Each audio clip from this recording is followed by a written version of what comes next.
Untuk mereka yang melakukan pinjaman dengan angsuran yang tidak tetap. Tidak tetap itu adalah mungkin umum di mereka yang simpelnya untuk koperasi syariah aja, di mana pinjaman itu diberikan, kemudian untuk pengembaliannya disesuaikan dengan kemampuan dan disesuaikan dan bahkan tanpa bunga biasanya.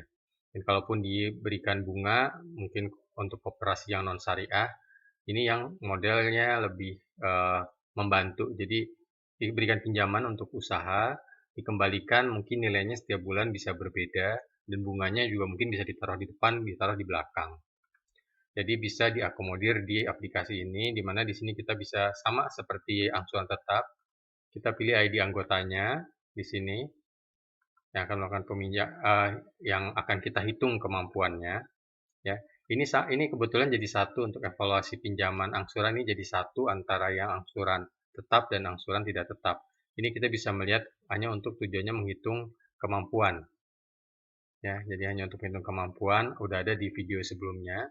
Nah, kemudian pada saat kita akan memasukkan pinjaman anggota yang tidak tetap tadi, kita masuk ke data pinjaman. Oke, di sini misalnya kita pilih anggota 12, nanti namanya akan muncul otomatis di sini, jumlah pinjamannya, ya.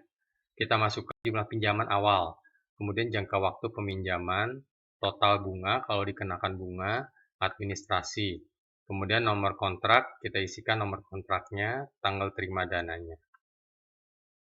Nah, kemudian di sini ini ada sisa pembayaran pokok di awal tahun. Jadi kalau misalnya tadi kan tanggal cicilan pertama tahun kemarin. Nah, tahun ini tuh awal tahun tanggal 1, misalnya tadi yang anggota 12 itu pinjamannya 5 juta, sudah dibayar berapa, sisanya berapa nih di awal tahun. Di awal tahun sisanya adalah 4 juta misalnya. Masukkan 4 juta di sini.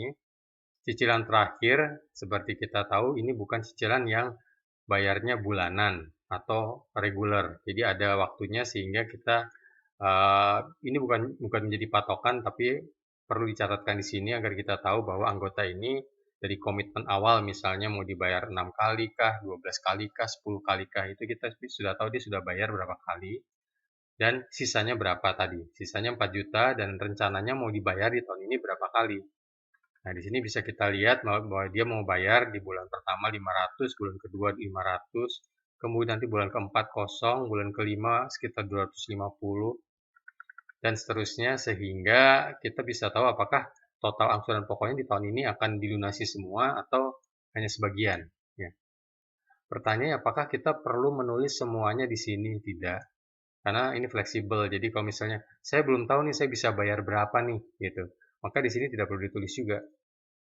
Ya, nanti kita tulis di sini kalau sudah ada kepastian. Saya bulan depan mau bayar 1 juta, oke tulis 1 juta. Itu bisa. Demikian juga dengan bunganya, ya.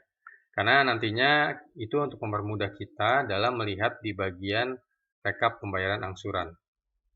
Nah, di sini terlihat, ini kan tadi kita misalnya tadi anggota 12. Ya, anggota 12. Nah, dari total pinjaman 5 juta, saldo pinjaman di sini bisa terlihat jadwal cicilan dari anggota 12 tersebut. Nah, di sini ini adalah rekap pembayarannya. Ya, di sini bisa dilihat saldo pinjamannya berapa, pokok yang sudah dibayarkannya berapa, bunga kalau ada sudah dibayarkan, tanggal pembayaran. Dan kebetulan anggota ke-12 ini melakukan pembayaran dipercepat, sehingga sudah lunas dari tadinya rencana hingga Oktober, per April 2019 ini sudah lunas. Kita kembali lagi ke data pinjamannya. Ya, mudah-mudahan cukup jelas cara mencatatkan data pinjaman untuk angsuran yang tidak tetap.